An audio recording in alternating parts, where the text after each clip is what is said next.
गणपति भगवान की जय। त्र्यंबे मात की जय। उमापति महादेव की जय। पुरुषोत्तम भगवान की जय। कृष्ण कन्हैया लाल की जय। श्रीमद्भागवत महापुराण की जय। सर्वमंगल मांगल्ये शिवे सर्वार्थसाधिके शरण्ये त्र्यंबके गौरी नारायणी नमोस्तुते। यः स्मरणमात्रेण जन्म संसार बंधनात् विमुच्यते। नमस्तस्मै विष्णवे प्रभविष्णवे। बोलिए गजानन गणपति भगवान की। आज कथा है दसम स्कंद की पूर्वार्ध। भगवान के द्वारा पृथ्वी को आश्वासन, वासुदेव देवकी का विवाह और कंस के द्वारा देवकी के 6 पुत्रों की हत्या। ओम नमो भगवते वासुदेवाय नमः। राजा परीक्षित जी ने पूछा कि कथितो वंश विस्तारो भवता सोमसूरयो राज्ञां चोभयवंश्यानां चरितं परमाद्भुतं यदोश्च धर्मशीलस्य नितरां मुनिसत्तमा तन्त्रासेनावतीर्णस्य विष्णु वीर्याणि संसनः। हे भगवान, आपने चंद्रवंश और सूर्यवंश का विस्तार तथा दोनों वंशों के राजाओं का अत्यंत अद्भुत चरित्र वर्णन किया। अब भगवान के प्रेमी मुनिवर, आपने स्वभाव से ही धर्म प्रेमी यदुवंश का भी विशद वर्णन किया। अब कृपा करके उसी वंश में अपने अंश श्री बलराम जी के साथ अवतीर्ण भगवान श्री कृष्ण के परम पवित्र चरित्र भी सुनाइए। बोले कृष्ण कन्हैया लाल की। भगवान श्री कृष्ण समस्त प्राणियों के जीवन दाता हैं।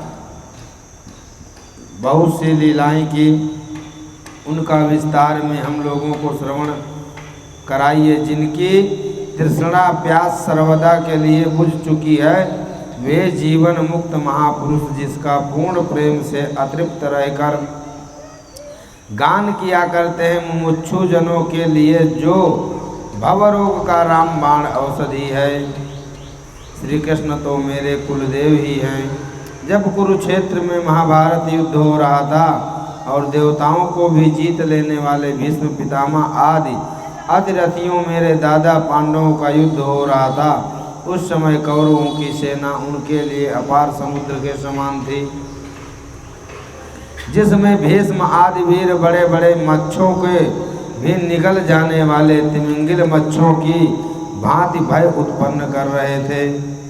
भगवान, आपने अभी बतलाया था कि बलराम रोहिणी के पुत्र थे। इसके बाद देवकी के पुत्र भी आपने उनकी गणना की।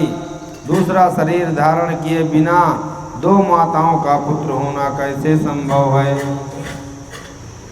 असुरोक्त मुक्ति देने वाले और भक्तों को प्रेम वितरण करने वाले भगवान श्री कृष्ण अपने वात्सल्य स्नेह से भरे हुए पिता का घर छोड़कर ब्रज में क्यों चले गए?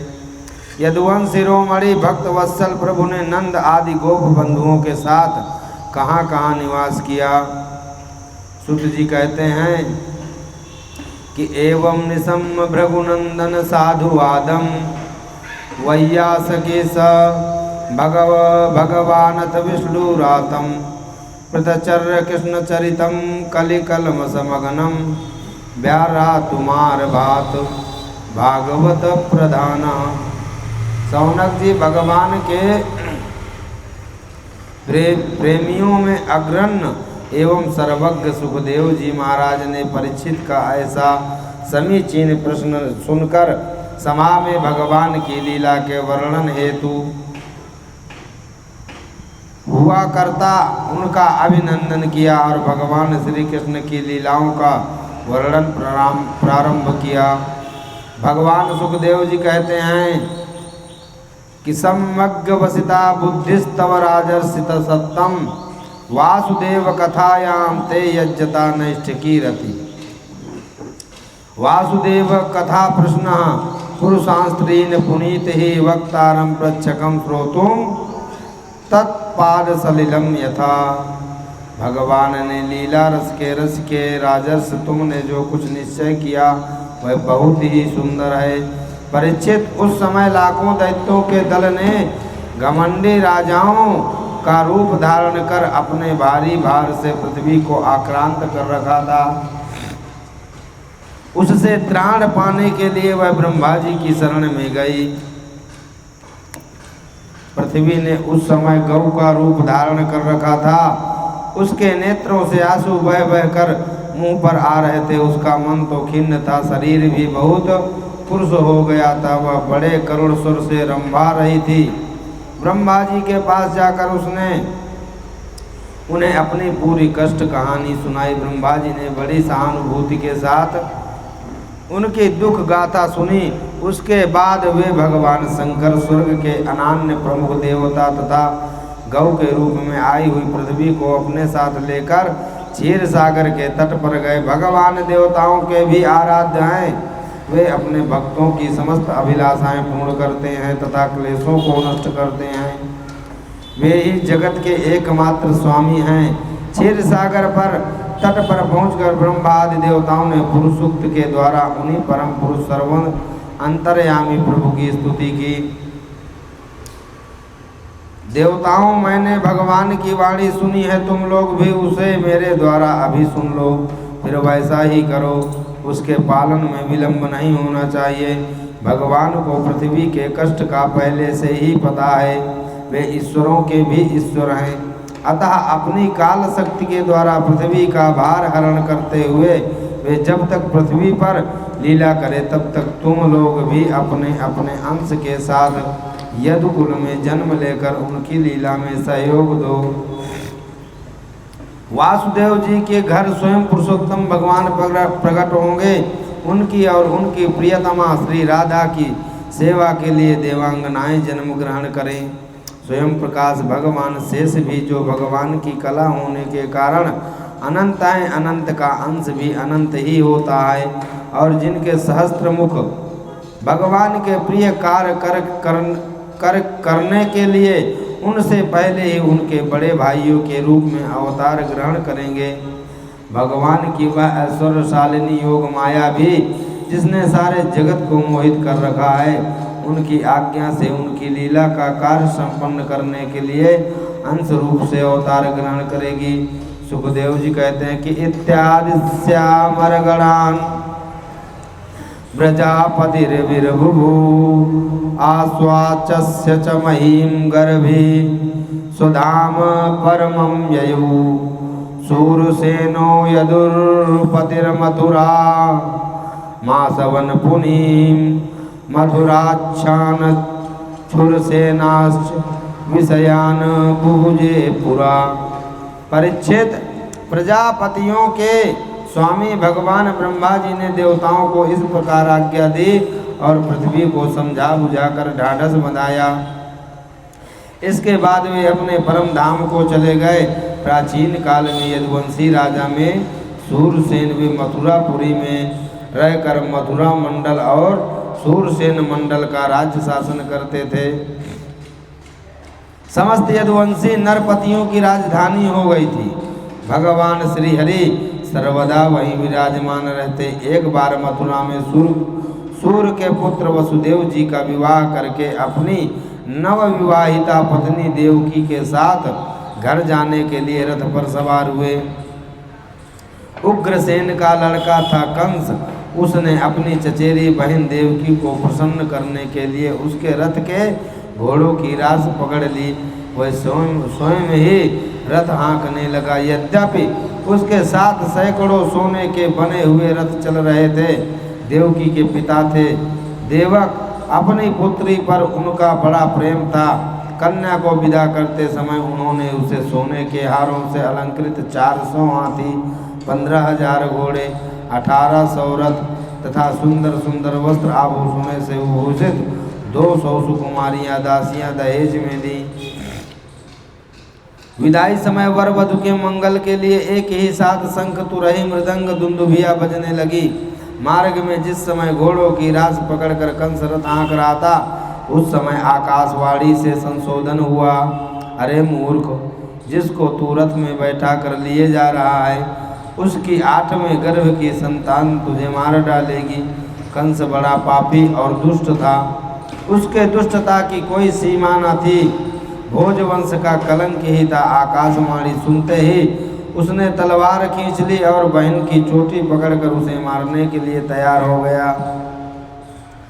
वह अत्यंत क्रूर और पापी था, निर्लज्ज था। उसका यह काम देखकर महात्मा वासुदेव जी उसको शांत करते हुए बोले, राजकुमार, श्लाघनीय गुण सूरैर्भवान भोजयस्कर सा कथम भगनीम हन्यात् स्त्रिय मुदह पवारिणी मृत्युर्जन्मवतां वीर देहेन सहजायते अद्यवाब्द शतान्ते वा मृत्युर्वैर प्राणिनां ध्रुवः। राजकुमार, आप भोजवंश के होनहार वंशधर तथा अपने कुल कीर्ति बढ़ाने वाली है। बड़े बड़े सूरवीर आपके गुणों की सराहना करते हैं। इधर यह तो एक स्त्री, दूसरे में आपकी बहन है, तीसरे यह विवाह शुभ अवसर का है। ऐसी स्थिति में आप कैसे इसे मार सकते हैं?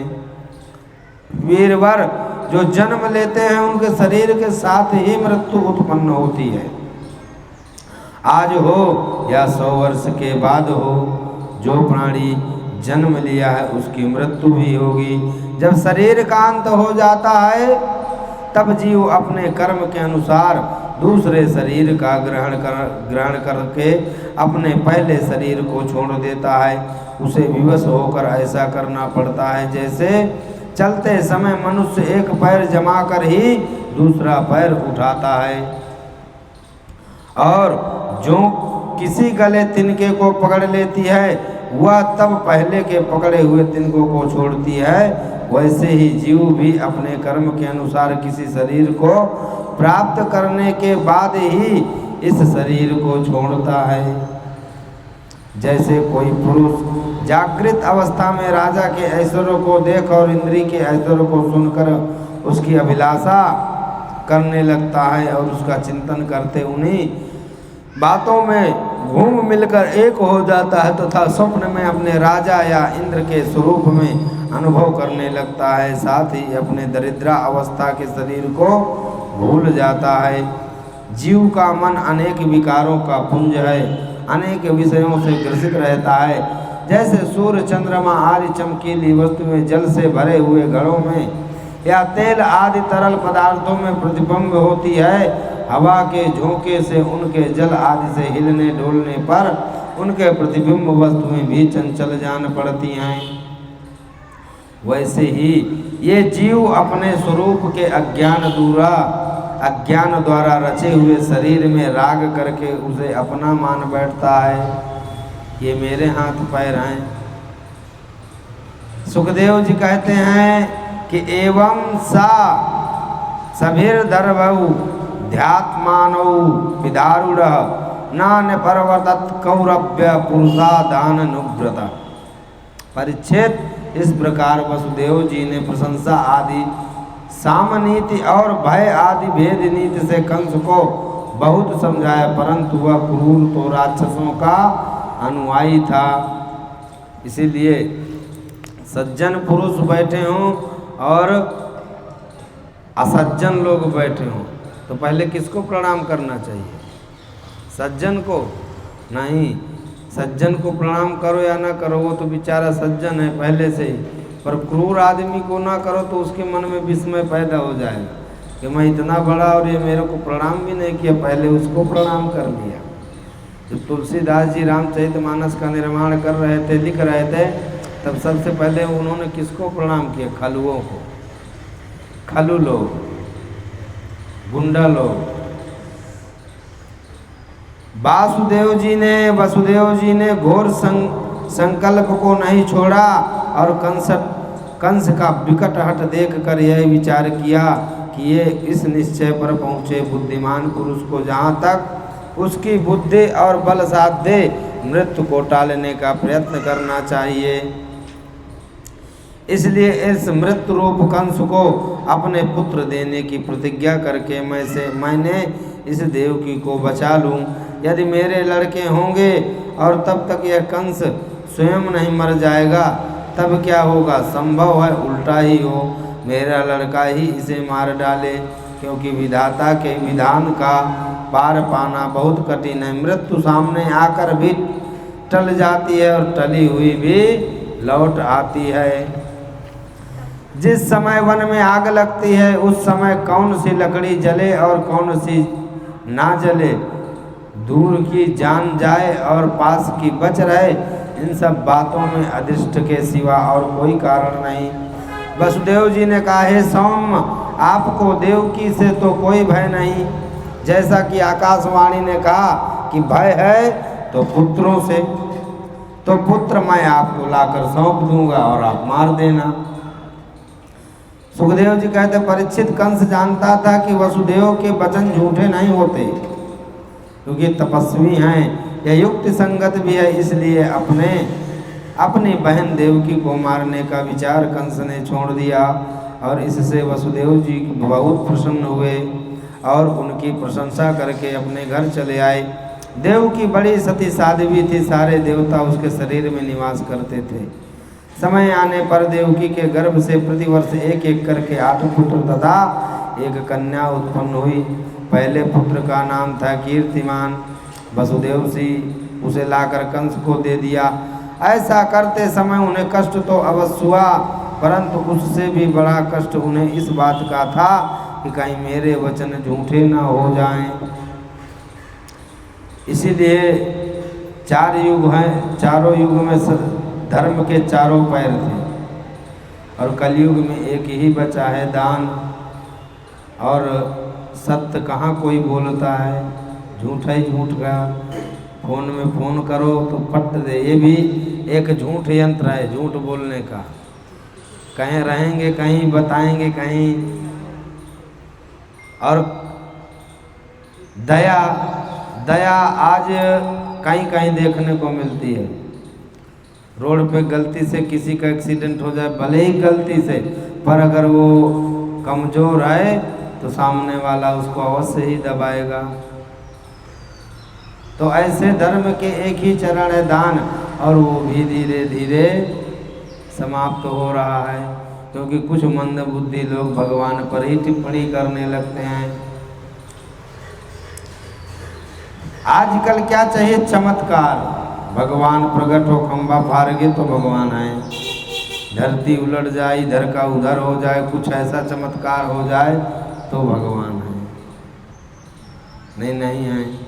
एक गांव था तो वहाँ कुछ लोग ऐसे ही मरकट लोग पहुँचे और एक लकड़ी के भगवान बना लिए। बोले ये हमारा धर्म है, हमारे धर्म के भगवान हैं और ये बहुत बलशाली हैं, और आपके भगवान कमज़ोर हैं।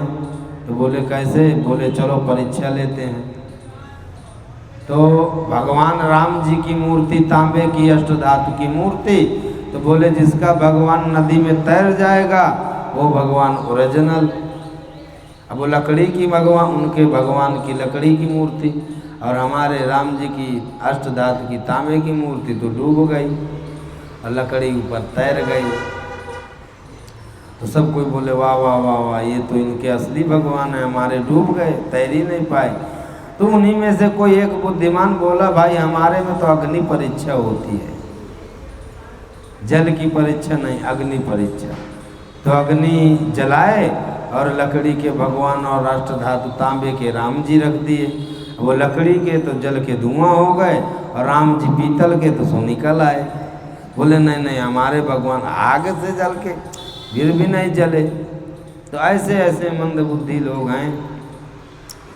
जब कंस ने देखा कि वसुदेव जी का अपने पुत्र जीवन और मृत्यु में समान भाव है एवं वे सत्यपूर्ण निष्ठावान भी हैं, तब वे बहुत प्रसन्न हुआ और उनसे हंसकर बोला, वसुदेव जी आपका इस नन्हे से बालक का क्या दोष? मेरे मृत्यु का कारण तो 8वां बालक है, आप इसको ले जाओ। कुछ देर बाद नारद जी आए। नारद जी बोले गिनती शुरू करो। 1 से 8 तक गिनवाए, फिर 8 से 1 तक गिनवाए, बोले इसमें से 8वां कौन है और पहला कौन है?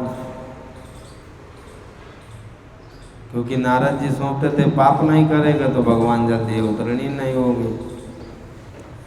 तो इधर भगवान नारद कंस के पास आए और उसको भ्रम में डालकर ब्रज में रहने वाले नंद आदि गोप स्त्रियां, वसुदेव आदि वृषणिवंशी यादव देव की और यदुवंश की स्त्रियां, नंद वसुदेव दोनों के सजातीय बंधु बांधव और सगे संबंधी सबके देवता हैं।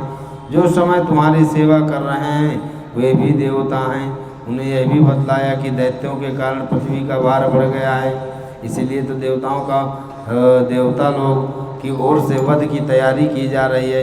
जब देवर्षि नारद कंस को इस तरह निश्चय करवाया तब यदुवंशी देवता हैं और देवकी के गर्भ से विष्णु भगवान ही तुझे मारने के लिए पैदा होने वाले हैं। इसलिए उसने देवकी और वसुदेव को हथकड़ी बेड़ी से बांधकर जेल में डलवा दिया और जो जो पुत्र होते गए उन्हें वह मारता गया। उसे हर बार यह शंका बनी रहती कि कहीं विष्णु ही बालक के रूप में न आ गया हो।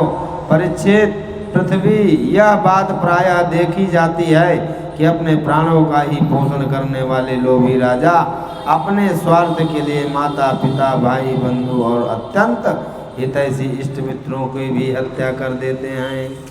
माया इतनी प्रबल है। कंस जानता था कि पहले कालनेमी असुर था और विष्णु ने मुझे मार डाला था, इससे उसने यदुवंशियों से घोर विरोध ठान लिया। और कंस बड़ा बलवान था, उसने यदु, भोज और अंधक वंश के अधिनायक अपने पिता उग्रसेन को कैद कर लिया और सूरसेन का देश का राज्य वह स्वयं करने लगा। भगवान का गर्भ में प्रवेश करना और देवताओं द्वारा गर्भ की स्तुति सुखदेव जी कहते हैं कि प्रलंबक चारूढ़ त्रिडावर्णत महासनई मुष्टिकारिष्ट द्विपद पूतना के सिधेनुकई अन्नैश्चासुर भूपालैर् बाण बहुमादिर्भियुत यदूनां कदनं चक्रे बलिमागध संश्रयः। क्या बोले सुखदेव जी कि कंस एक तो स्वयं बड़ा बली था और दूसरे मगध नरेश जरासंध उसे बहुत सहायता प्रदान की। तीसरे उसके साथी थे प्रलंबासुर, बकासुर, चाणूर, तृणावत, अघासुर, मुष्टिक, अरिष्टासुर, द्वित, पूतना, केसी और धेनु। भगवान ने बचपन में ही खेल खेल में इन दोनों धुरंधरों को धूल चटा दी। वे लोग भयभीत होकर कुरु, पांचाल, कैकेय, साल, विदर्भ, निषद, विदेह और कौशल आदि देशों में जा बसे। आनंद स्वरूप शेष के गर्भ के आने के कारण देवकी को स्वाभाविक ही हर्ष हुआ, परंतु कंस शायद इसे भी मार डाले, इस भय से उनका शोक भी बढ़ गया। विश्वात्मा भगवान ने देखा कि मुझे ही अपना स्वामी और सर्वस्व मानने वाले हैं यदुवंशी कंस के द्वारा बहुत ही सताए जा रहे हैं। तब उन्होंने अपनी योग माया को यह आदेश दिया, देवी कल्याणी तुम ब्रज में जाओ, वह प्रदेश ग्वालों और गौओं से सुशोभित। वहाँ आनंद बाबा के गोकुल में वसुदेव की पत्नी रोहिणी निवास करती है, उनकी और भी पत्नियां हैं, कंस से डरकर गुप्त स्थानों में रह रही हैं। इस समय मेरा वह अंश जिसे शेष कहते हैं देवकी के उदर में गर्भ रूप से स्थित है, उसे वहाँ से निकाल कर तुम रोहिणी के पेट में रख दो। कल्याणी, अब मैं अपने समस्त ज्ञान बल और अंशों के साथ देवकी का पुत्र बनूंगा और तुम नंद बाबा की पत्नी यशोदा के गर्भ से जन्म लेना। तुम लोगों को मुँह मांगे वरदान देने में समर्थ होगी।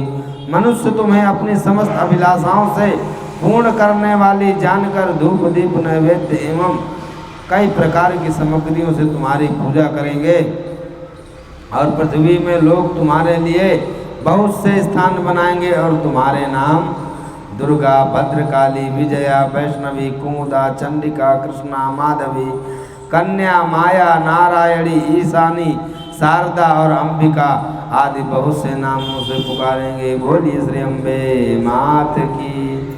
ऐसे तो 64 योगिनी हैं और 64 योगिनियों के साथ भी उनके साथ चलने वाली बहुत सी हैं। ऐसे बहुत सी देवियां हैं। देवकी के गर्भ में खींचे जाने के कारण शेष जी को लोग संसार में संकर्षण कहेंगे, लोक रंजन करने के कारण राम कहेंगे, और बलवानों में श्रेष्ठ होने के कारण बलभद्र भी कहेंगे।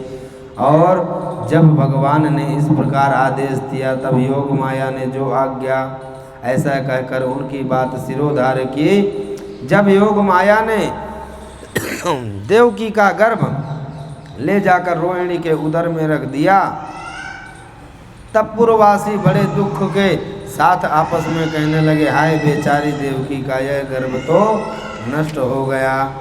भगवान भक्तों को अभय करने वाले हैं, वे सर्वत्र सब रूप में हैं, उन्हें कहीं आना जाना नहीं पड़ता। वसुदेव जी के मन में अपनी समस्त कलाओं के साथ प्रकट हो गए, उसमें विद्यमान रहने भी अपने को व्यक्त कर दिया। भगवान की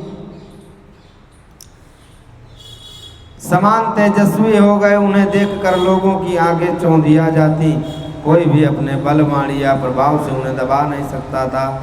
भगवान के उस ज्योतिर्मय अंश को जो जगत परम मंगल करने वाला है, वसुदेव जी के द्वारा आदान किए जाने पर देवकी के ग्रहण किया। जैसे पूर्व दिशा चंद्रदेव को धारण करती है, वैसे शुद्ध सत्व संपन्न देवकी के विशुद्ध मन से सर्वात्मा आत्मस्वरूप भगवान धारण किए। भगवान सारे जगत के निवास स्थान है, देवकी उनका भी निवास स्थान बन गई। परंतु घड़े आदि के भीतर बंद किए हुए दीप का और अपनी विद्या दूसरे को ना देने वाला ज्ञान खल की श्रेष्ठ विद्या का प्रकाश जैसे चारों ओर नहीं फैलती, वैसे ही कंस के कारागार में बंद देवकी की भी उतनी ही शोभा नहीं हुई। देवकी के गर्भ में भगवान विराजमान हो गए, उसके मुखमर पवित्र मुस्कान थी और उसके शरीर की कांति से बंदी ग्रह जगमगाने लगा। जब कंस ने उसे देखा तब वह मन ही मन कहने लगा, अब की बार प्राणों के ग्राहक विष्णु ने इसके गर्भ में अवश्य प्रवेश किया है। अब इस विषय में शीघ्र से शीघ्र मुझे क्या करना चाहिए? देवकी को मारना तो ठीक नहीं होगा, क्योंकि वीर पुरुष स्वार्थवश अपने पराक्रम को कलंकित नहीं करते। एक तो यह स्त्री है, दूसरे में मेरी बहन गर्भवती, इसको मारने से तो तत्काल ही मेरी कीर्ति लक्ष्मी आयु सब नष्ट हो जाएगा। वह मनुष्य तो जीवित रहने पर भी मरा हुआ है, जो अत्यंत क्रूरता का व्यवहार करता है। उसकी मृत्यु के बाद लोग उसे गाली देते हैं। परीक्षित क्रूरता से विचार निवृत्त हो गया। अब भगवान के प्रति दृढ़ वैर का भाव मानने में गांठ बांधकर उनके जन्म की प्रतीक्षा करने लगा। और जहाँ उसकी आंख पड़ती, जहाँ कुछ खड़खड़ा होता, वहाँ उसे श्री कृष्ण दिखाई पड़ते। परीक्षित भगवान शंकर और ब्रह्मा जी कंस के कैद खाने में आए, उनके साथ अपने अनुचरों के सहित समस्त देवता और नारद आदि ऋषि भी थे। वे लोग सुमधुर वचनों में सबकी अभिलाषा पूर्ण करने वाले श्री हरि की इस प्रकार स्तुति करने लगे कि ब्रह्मा भवश्च तैत्रेय मुनिभिर नारदाभि दैवे सानुचरै साकं गभीरविष्णुन्नमहिडयन् सत्यं व्रतं सत्यं परं त्रिसत्यं सत्यस्य योनिं नियतं च सत्ये सत्यस्य सत्यमृत सत्यनेत्रं सत्यात्मकं त्वां शरणं प्रसन्ना। यह संसार क्या है? एक सनातन वृक्ष है और इस वृक्ष का आश्रय एक प्रकृति, इसके द्वारा दो फल हैं, सुख और दुख। तीन जड़ें हैं, सत्व रज तम, और चार इनके रस हैं, धर्म अर्थ काम मोक्ष। इसके जानने के 5 प्रकार हैं, श्रोत्र त्वचा नेत्र रसना और नासिका। इसके 6 स्वभाव हैं, पैदा होना, रहना, बढ़ना, बदलना, घटना और नष्ट हो जाना। शरीर जब जन्म लेता है तो छोटा सा मांस का लोथा होता है, धीरे धीरे बड़ा होता है, फिर मजबूत होकर वो एक पत्थर के समान जवान होकर हृष्ट पुष्ट हो जाता है और फिर धीरे धीरे वही चमड़ी, वही खून, मांस, हड्डी, बाल, आंखें, कान धीरे धीरे बूढ़े हो जाते हैं और नष्ट नश्वर की ओर जाने लगता है। रस, रुधिर, मांस, मेद, अस्थि, मज्जा और शुक्र, ये 8 शाखाएं हैं। 5 भूत हैं, मन, बुद्धि और अहंकार। नावों द्वारा खोडर हैं, प्राण, अपान, व्यान, उदान, समान, नाग, कूर्म, कृकल, देवदत्त और धनंजय। 10 पुराण हैं, 10 पत्ते संसार रूप वृक्ष पर 2 पक्षी हैं, जीव और ईश्वर। इस संसार रूप वृक्ष की उत्पत्ति के आधार एकमात्र भगवान आप ही हैं। विभर्षि रूपान्नवबोधात्मा क्षोमाय लोकस्य चराचरस्य सत्तोपपन्नानि सुखावहानि सतामभद्राणि मुमुखलानाम्। आप ज्ञान स्वरूप हैं, आत्मा हैं, चराचर जगत के कल्याण के लिए अनेकों रूप धारण करते हैं। परंतु हे भगवान, जो आपके निज जन हैं, जिन्होंने आपके चरणों में अपनी सच्ची प्रीति जोड़ रखी है, कभी उन ज्ञान अभिमानियों की भांति अपने साधन मार्ग से गिरने न देना। सत्यम विशुद्धम श्रेयते भवान स्थितौ शरीराम श्रेय उपायनम बभो वेद क्रिया योग तपः समाधि तवारणम येन जन समीयते। वो कहते हैं ना, आप संसार की स्थिति के लिए समस्त देहधारियों के परम कल्याण प्रदान करने वाला विशुद्ध सत्वमय सच्चिदानंदमय परम दिव्य मंगल विग्रह प्रकट करने, उसके रूप के प्रकट होने से ही आपके भक्त वेद कर्मकांड, अष्टांग योग, तपस्या और समाधि आपकी आराधना करते हैं। हे भगवान, मन और वेदवाणी के द्वारा केवल आपके स्वरूप का अनुमात्र होता है, क्योंकि आप उनके द्वारा दृश्य नहीं, उनके साक्षी हैं। सुखदेव जी कहते हैं कि परीक्षित ब्रह्मादि देवताओं ने इस प्रकार भगवान की स्तुति की। उनका रूप यह है, इस प्रकार है, निश्चित रूप से तो कहा नहीं जा सकता, पर सब अपनी अपनी मति के अनुसार उसका निरूपण करते हैं। ध्यानस्थ जीवनम के तो वह ध्यान, जब भगवान का आप ध्यान करते हैं तो क्या ध्यान में आता है? भगवान के चरणों का, हर एक श्रृंगार का, आँखों का, कानों का, बालों का, अपने मन से विचार कर एक मूर्ति बनाने वाला विचार करके ही मूर्ति बनाता है। कोई जादू मंत्र नहीं कि फूंक दिया पत्थर में और तैयार मूर्ति। तो कितना हृदय में भगवान के प्रति सोचता होगा। इसलिए परमात्मा का एक भजन मैंने सुना था अभी कि सबकी नैया राम भरोसे, डोल भले सकती है पर डूब नहीं सकती। इसलिए नैया डोले तो भगवान को खेवैया बनाओ। भगवान श्री कृष्ण का प्राकट्य, बोलिए कृष्ण कन्हैया लाल की, हाथी घोड़ा पाल की। सुखदेव जी कहते हैं कि अत सर्व गुणोपेता काला परम शोभना यह्यो वाजनस जनमर्ष शांतर्क्षाग्रत कारकम दिशा प्रसेदुर गगनम निर्मलोडु गणोदयम मही मंगल भूयष्टा पुरग्राव्रजाकरा। परीक्षित, अब समस्त शुभ गुणों से युक्त बहुत सुहावना समय आया। रोहिणी नक्षत्र था, ध्यान से सुनिए, राधे राधे। आकाश में सभी नक्षत्र, ग्रह और तारे शांत सौम्य हो रहे थे, दिशाएं स्वच्छ और प्रसन्न हो रही थी। निर्मल आकाश में तारे जगमगा रहे थे। पृथ्वी के बड़े बड़े नगर, छोटे छोटे गांव, अहीरों की बस्तियां और हीरे आदि के खाने मंगलमय हो रही थी। मोदी आता है, कोई बड़ा मिनिस्टर आता है, बड़े बड़े जब महारथी आते हैं तो रोड में पुलिस वाले लगे कितना एक व्यवस्था रखते हैं क्यों? क्योंकि इंसान ही साधन से व्यवस्था कर सकता है, पर जब परमात्मा आते हैं तो जीव छोड़ो प्राकृतिक भी भगवान का अभिनंदन करने लगती है। इसीलिए तो पृथ्वी का सौंदर्य देखो, फैक्ट्रियां ओरिजिनल फल ओरिजिनल फूल नहीं बना सकती। किसान जहाँ तक पढ़े लिखे लोग किसानों को नहीं समझते हैं कि अरे गंवार लोग हैं, गरीब दिन भर की मिट्टी में काम करने वाले। और आप एक बार मन में विचार करके सोचो कि पूरे भारत देश का किसान अगर आसन पर बैठ जाए काम काज छोड़ के सिर्फ 2 साल के लिए, तो सोनार सोना खाएगा, चांदी खाएगा, और पैसा वाला पैसा खाएगा, बिल्डर मिट्टी और गिट्टी खाएगा। खाएगा क्या? आप सोचो, मन में विचार करो।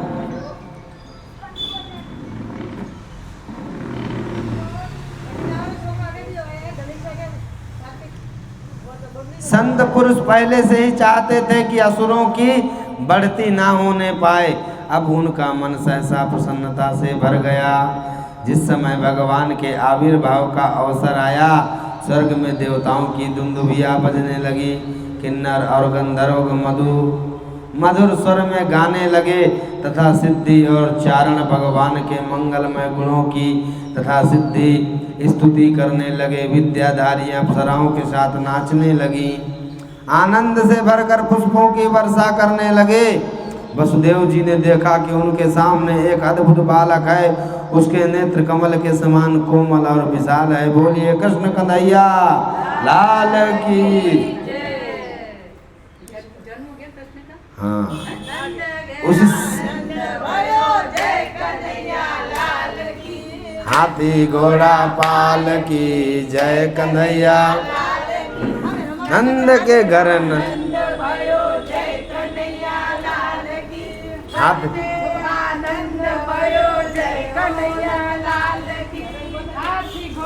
पाल की जय कन्हैया, हाथी घोड़ा पाल की जय कन्हैया लाल की। नंद के घर नंद भयो जय कन्हैया लाल की, हाथी घोड़ा पाल की जय कन्हैया जय कन्हैया भगवान की जय। ऐसे बहुमूल वैदूर मणि के किरीट सुंदर भगवान पहने हुए कंकड़ शोभायमान हो रहे थे। करार बिंदे न पदार बिंदम मुखार बिंदे विनिवेशयंतम वटस्य पत्रस्य पुटे शयानम बाल मुकुंद मनसा स्मरामि। भगवान का मन में स्मरण करिए, आज भगवान आ गए।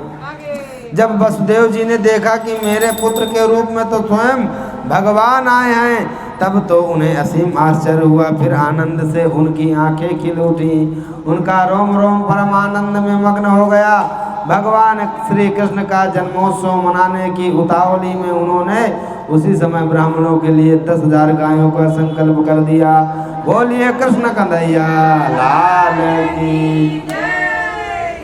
कि विदितोऽसि भगवान साक्षात् पुरुषः प्रकृते परः केवलानुभावानंदस्वरूपः सर्वबुद्धि यदृक्।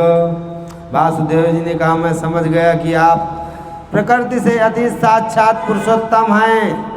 आपका स्वरूप केवल अनुभव और केवल आनंद, आप समस्त बुद्धियों के एकमात्र साक्षी हैं। जब तक महातत्व आदि करण तत्व पृथक पृथक रहते हैं, तब तक उनकी शक्ति भी पृथक पृथक रहती है। ठीक वैसे ही बुद्धि के द्वारा गुणों के लक्षणों का अनुमान नहीं किया जा सकता। सुखदेव जी कहते हैं, परीक्षित इधर देवकी ने देखा कि मेरे पुत्र में तो पुरुषोत्तम भगवान के सभी लक्षण मौजूद हैं। बोलिए पुरुषोत्तम भगवान की। राधे राधे। पहले तो उन्हें कंस से कुछ भी भय मालूम ना हुआ, परंतु फिर वे बड़े पवित्र भाव से मुस्कुराती हुई स्तुति करने लगी। रूपम यत तत प्राहुरव्यक्त माध्यम ब्रह्म ज्योतिर्निर्गुण निर्विकारम सत्ता मात्रम निर्विशेषम निरीयम सत्वान साक्षाद विष्णुरध्यात्म दीपा।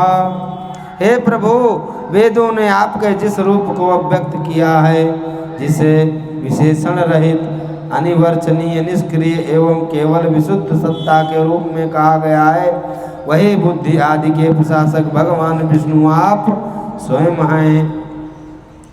तब भगवान बोले, अब सोचिए, पैदा होते ही कौन सा बालक बोलेगा, वो परमात्मा ही है।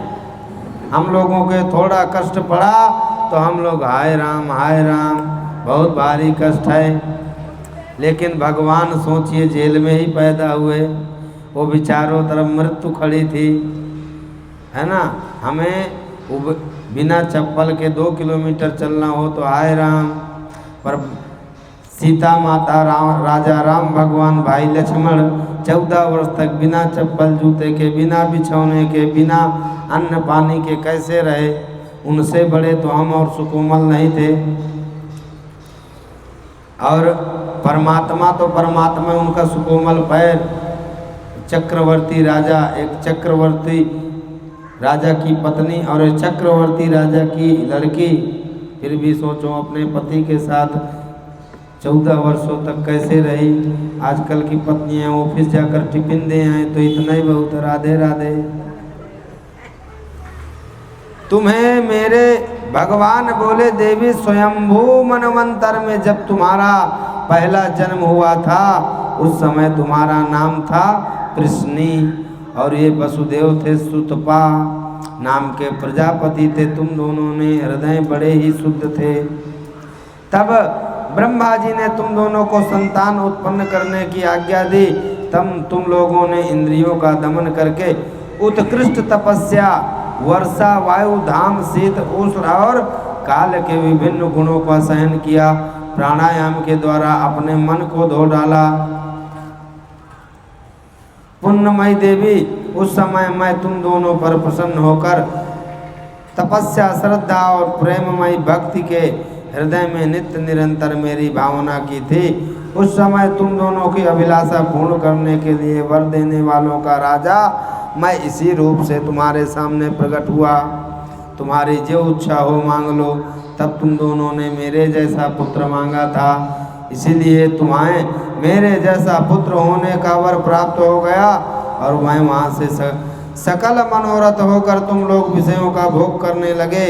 मैंने देखा कि संसार में शील, स्वभाव, उदारता तथा गुणों में मेरा जैसा दूसरा कोई नहीं, इसलिए मैं ही तुम दोनों का पुत्र हुआ।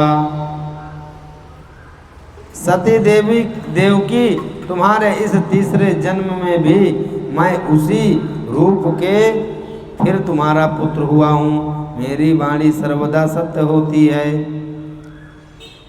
इत्युक्त्वा सिद्धिरिस्तूणीं भगवान आत्म मायया पित्रो संपश्यतो सदयो बभूव प्राकृतः शिशु।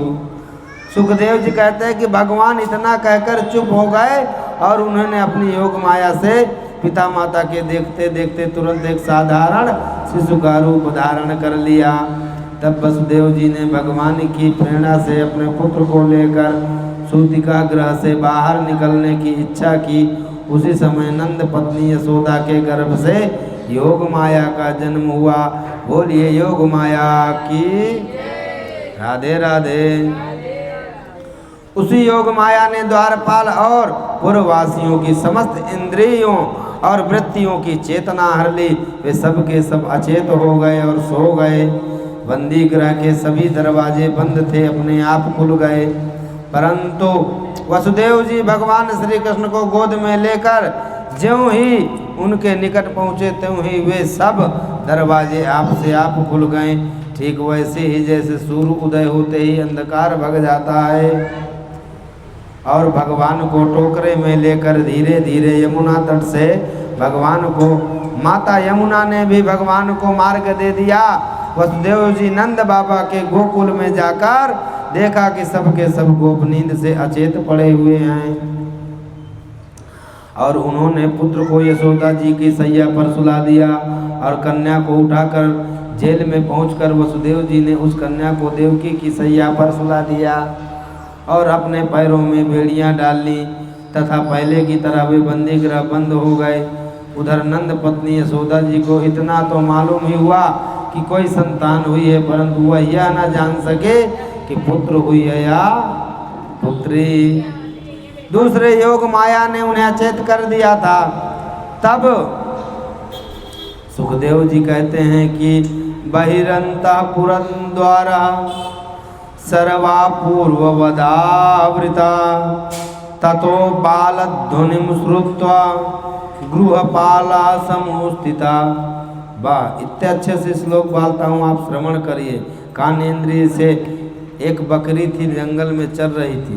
एक पंडित जी श्रीमद् गीता का पाठ कर रहे थे, भागवत का नहीं, गीता का पाठ, और 15वां श्लोक चल रहा था, 15वां अध्याय। ऊर्ध्वमूल मध शाख मत्स्वस्थं प्राहुरभ्यम छंदांसि यस्य पर्णानि यस्तं वेद स वेदी। अहम वैश्वानरो भूत्वा प्राणिनां देहमाश्रिता प्राणापान समायुक्ता पचाम्यन्नं चतुर्विधम्। भगवान क्या कहते हैं कि संसार रूपी वृक्ष है, अभी हम बताए थे आपको, और इसकी ऊर्जा हम लोग फल फ्रूट सिर्फ टहनी हैं। हम अपने इस शरीर में भी कोई विकार नहीं कर सकते, चाह कर भी लव चक्कू दे दिया जाए, हाथ काट सकते हो अपने से। धोखे में लग जाए बात अलग है, पर जानबूझकर काटना पड़े तो बहुत बल है। सुखदेव जी कहते हैं कि परीक्षित, जब वसुदेव जी लौट आए तब नगर के बाहरी और भीतरी सब दरवाजे अपने आप पहले की तरह बंद हो गए। वे तुरंत भोजराज कंस के पास गए और देवकी को संतान होने की बात कही।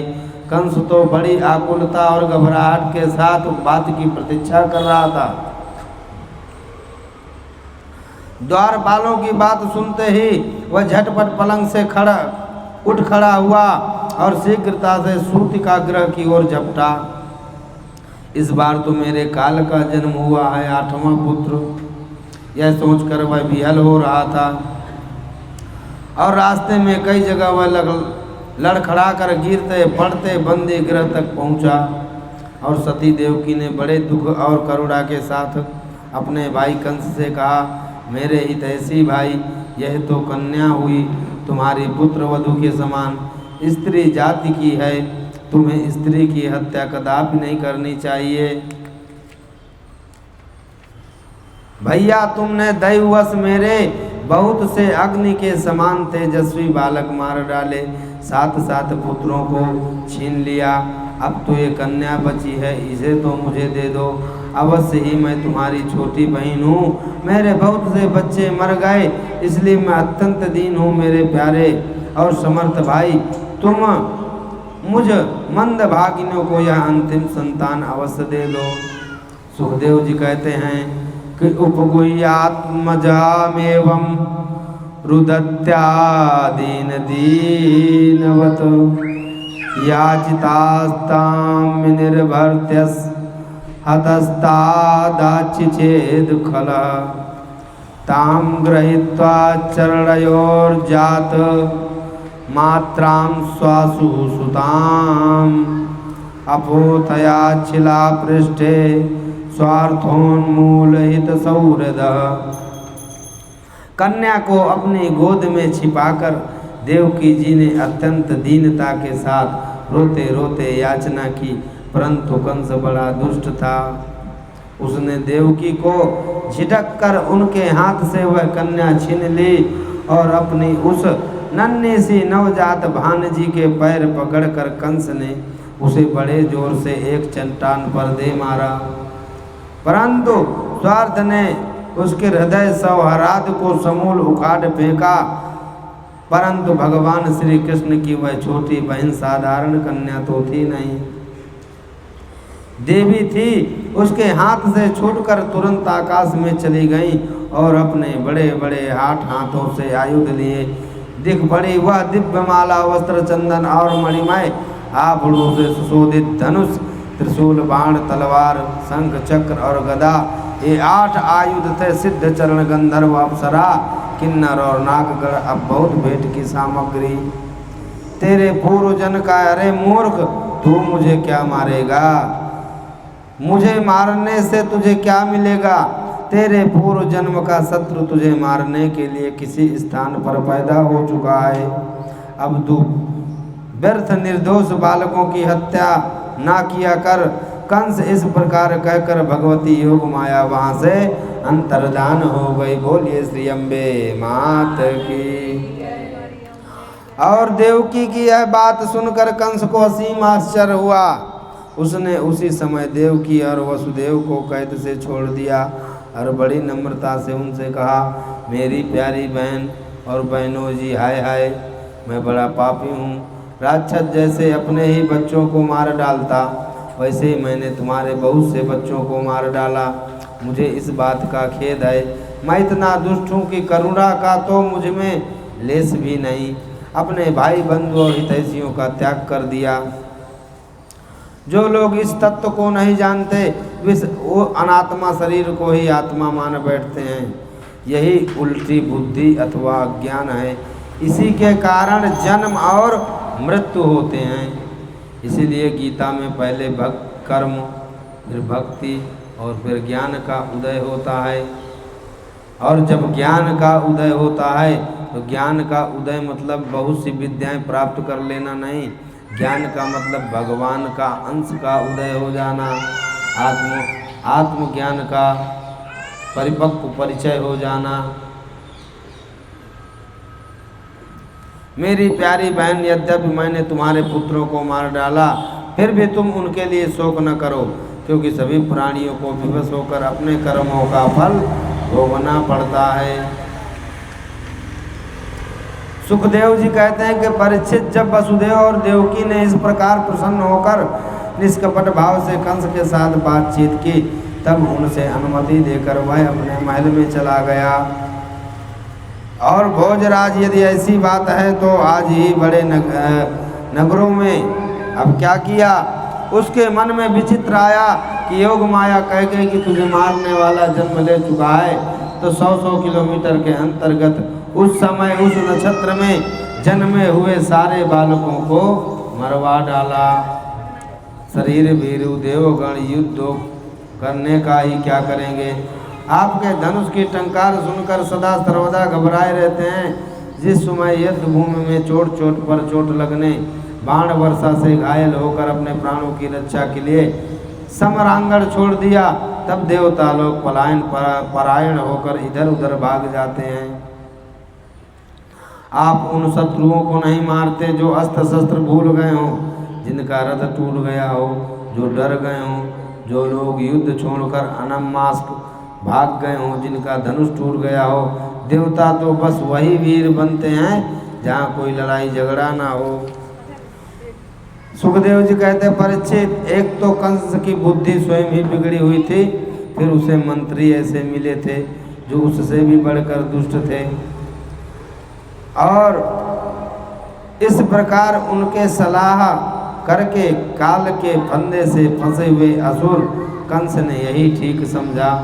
इसलिए सलाहकार अच्छा हो तो सलाह लेनी चाहिए, नहीं संसार में अपने से अच्छा सलाहकार आपको कोई नहीं मिलेगा। आप अपनी बुद्धि और हृदय से जो अपने भविष्य के लिए सलाह करेंगे, वो सलाह सर्वदा सबसे उचित होगी। उनसे हिंसा प्रेमी राक्षसों का संत पुरुषों की हिंसा करने का आदेश दिया। वे इच्छानुसार रूप धारण करते थे। जब वे इधर उधर चले गए, तब कंस ने अपने महल में प्रवेश किया। तमोगुण के कारण उनका चित्त उचित और अनुचित के विवेक से रहित हो गया था। उनके सिर पर तो सिर्फ मौत नाच रही थी। यही कारण है कि उन्होंने संतोष से द्वेष किया। परीक्षित, जो लोग महान संत पुरुषों का अनादर करते हैं, ब्राह्मणों का अपमान करते हैं, गौ कन्या को नहीं मानते, उनका वह कुकर्म उनकी आयु, लक्ष्मी, कीर्ति, धर्म, लोक परलोक और विषय भोग और सब के सब कल्याण के साधनों को नष्ट कर देते हैं। खाली एक ही लोक नहीं बिगड़ता, जो अपने माँ बाप की सेवा नहीं करता, छोटे छोटी कन्याओं की सम्मान नहीं करता, गुरुजनों का अपमान करता है, ब्राह्मणों का अपमान करता है, साधु जन संत समाज की निंदा करता है और स्वयं को भगवत प्रेमी कहता है, पर भगवत प्रेमी के एक लक्षण नहीं होते, तो एक लोक नहीं, ये लोग तो बिगड़ता है, अपना दूसरा तीसरा चौथा ऐसे कई लोग बिगाड़ देता है। आप लोग ऐसे ही भगवान का स्मरण करते रहें। भगवान कृष्ण ठाकुर जी महाराज की कृपा से आपको भी भगवत प्राप्ति हो। बोलिए राधे राधे। श्री पुरुषोत्तम भगवान की, श्री अम्बे मात की, श्रीमद् भागवत महापुराण की जय।